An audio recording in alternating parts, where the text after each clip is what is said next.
सिंध के लोगों में दम नहीं है। सिंधी कौम को कमजोर और बेबस समझने की गलती दोबारा मत करना। सिंध के लोग खामोश जरूर रह सकते हैं, लेकिन जब बात उनके हक और शनाख्त पर आती है तो फिर तारीख गवाह है कि वो किसी दबाव, किसी धमकी और किसी ताकत के आगे नहीं झुकते। ये गुस्ताखाना अल्फाज वापस लो। याद रखो, सिंध किसी की जागीर नहीं है। सिंध इस धरती के गैरतमंद अवाम का है और इस अवाम में इतना दम और ताकत मौजूद है कि वो अपने हक, अपनी इज्जत और अपनी शनाख्त का दिफा करना अच्छी तरह जानते हैं। हम तुम्हारे इस मुतनाज़ा बयान को सिंध के करोड़ों गयूर अवाम की खुली तौहीन समझते हैं। अनीस कायम खानी, कान खोल कर सुन लो। तुमने कहा कि सिंध के लोगों में दम नहीं है।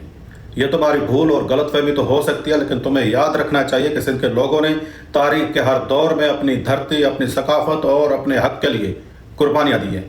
ये वही सिंध है जिसने बड़ी से बड़ी आमिरतों के सामने कभी सर नहीं झुकाया। ये वही सिंध है जिसके नौजवानों ने जेलें काटी, लाठियाँ खाई, झूठे मुकदमे भुगते, मगर अपने हक के लिए आवाज़ उठाना बंद नहीं किया। अगर सिंध के लोगों में दम ना होता तो आज भी सिंध के वसाइल, यहाँ की ज़मीनों और हकूक़ के तहफ़्फ़ुज़ के लिए हज़ारों लोग मैदान जंग की तरह खड़े ना होते। सिंधी कौम को कमज़ोर और बेबस समझने की गलती दोबारा मत करना। सिंध के लोग खामोश ज़रूर रह सकते हैं, लेकिन जब बात उनके हक और शनाख्त पर आती है तो फिर तारीख गवाह है कि वो किसी दबाव, किसी धमकी और किसी ताकत के आगे नहीं झुकते। हम तुम्हारे इस मुतनाज़ा बयान को सिंध के करोड़ों गयूर अवाम की खुली तौहीन समझते हैं और ये मुतालबा करते हैं कि ये गुस्ताखाना अल्फाज वापस लो।